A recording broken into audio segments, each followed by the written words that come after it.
The Kingdom of Eswatini, also known simply as Eswatini and formerly as Swaziland, is located in the southern-eastern part of Africa. The country changed its name on April 19, 2018 from Swaziland to the Kingdom of Eswatini to signify the 50-year anniversary of their independence from the British. It is a landlocked country by South Africa and Mozambique. Eswatini has a population of a little over 1 million people. The capital of Eswatini is Mbabane. Swazis have a monarchy government and a legal system that consists of civil, common, and customary law. The current king of Eswatini is King Mswati III. Swaziland has a rich history, as we will learn.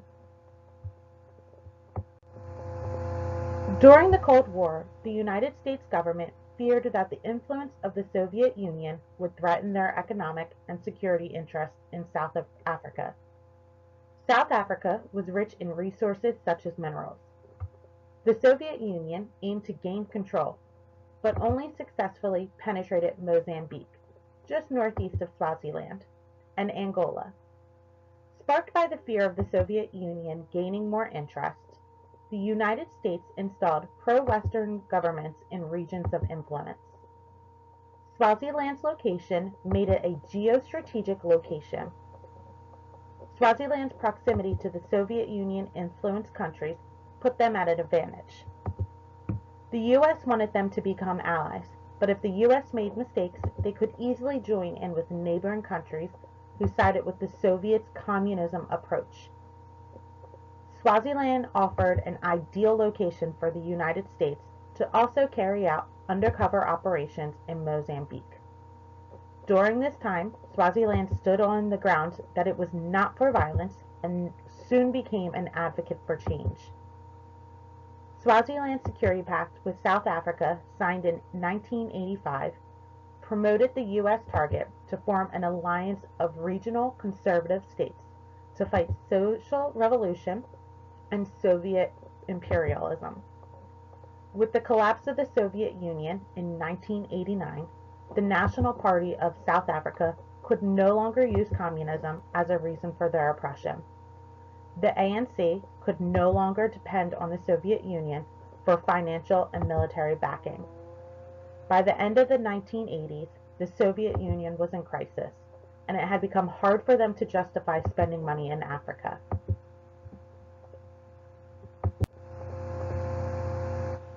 Even before the start and the end of the Cold War, another war had taken place, leaving Swaziland to be colonized by the British. In 1903, the Second Anglo-Boer War was won by the British, and Swaziland had become possession to them.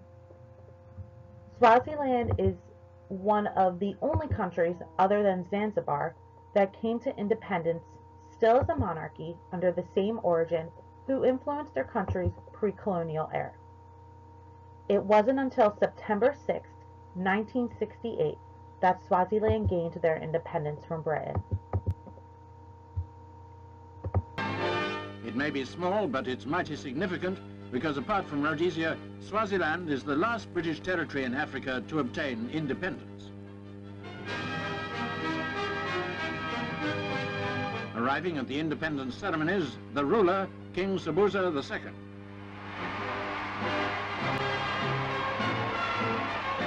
Also present to share their husband's big moment, more than 100 of his wives.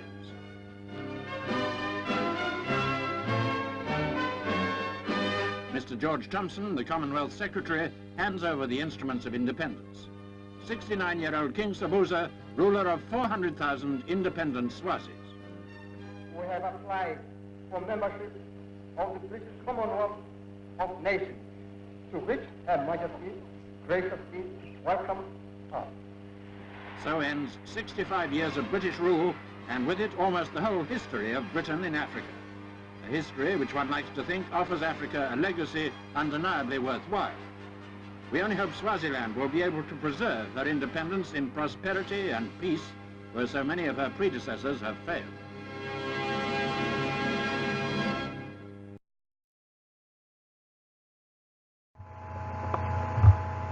The United States continued to be of aid to Swaziland and other countries around the world after the Cold War ended. The U.S. used its power to promote its liberal values and human rights. Without the competition of the Soviet Union, policies were now being made with the hope to improve the lives of people of Africa. Warren Christopher, Secretary of State in the Clinton administration, once said, "During the long Cold War period, policies toward Africa were often determined not by how they affected Africa, but whether they brought advantage or disadvantage to Washington or Moscow. Thankfully, we have moved beyond the point of adopting policies based on how they might affect shipping lanes next to Africa rather than the people." Globalization was to bring prosperity, growth, and change to Africa. During the 1980s, the International Monetary Fund and the World Bank gave loans that were contingent on the development and ability to produce wealth. Unfortunately, many people of Africa did not reap the benefits of globalization, though. Much of Africa, Swaziland included, experienced financial imbalances. This is nothing new, and it is remarked as being the cause of their history of a laissez-faire government. The success of the country is only experienced by few. Being that Swaziland is landlocked, they depend on South Africa for imports, exports, and custom duties. They have, however, seen an increase in exports for sugar and soft drink concentrate, but that took a hit in 2015 and 16. The land leaves little to be desired for other sources of revenue exchange. Due to the location, Swaziland is susceptible for droughts and floods, which cause soil depletion and other concerns for crop growth. Other sources that would have brought revenue include utilized mining, but that also came to a halt with coal, gold, diamonds, and quarry stone being of smaller scale than other countries, and the last iron mine closing in 2014. Swaziland currently has an unemployment rate of 28%. Plans for national development hope to increase infrastructure, agriculture, and economic diversification while reducing poverty. It is imperative that drastic measures be made to foster the development and create new sources of revenue for Swaziland. Swaziland is far from a modern place, as they are very stuck in their traditional ways.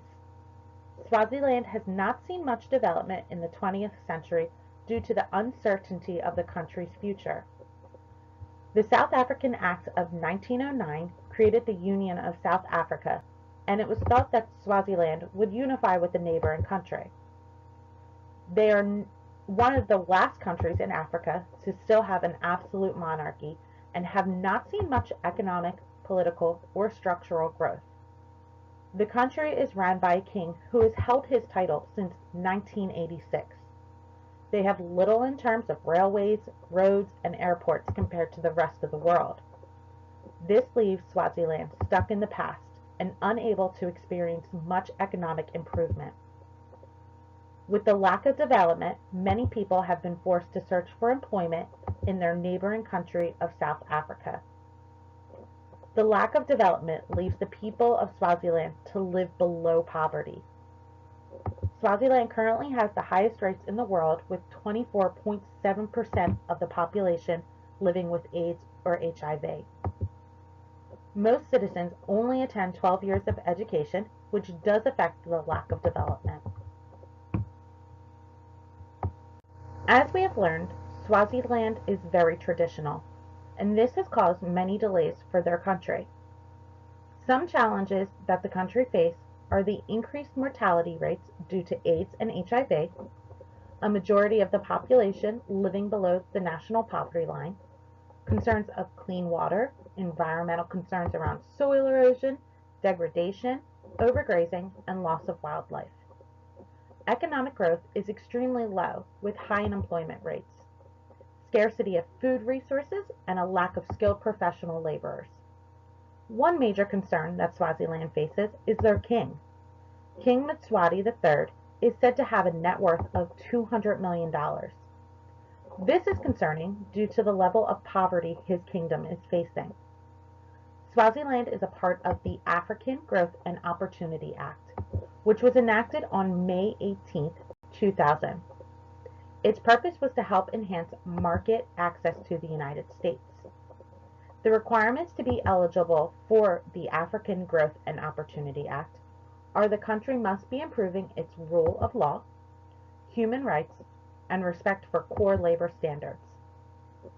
Swaziland had struggled to meet those demands, and during President Obama's term, it was announced that Swaziland's agreement was terminated as of January 1st, 2015. While Swaziland is rich in history, culture, and scenery, they are faced with grave repercussions due to a lack of development. They have managed to preserve their traditions, but more development is needed for the country to remain dependent.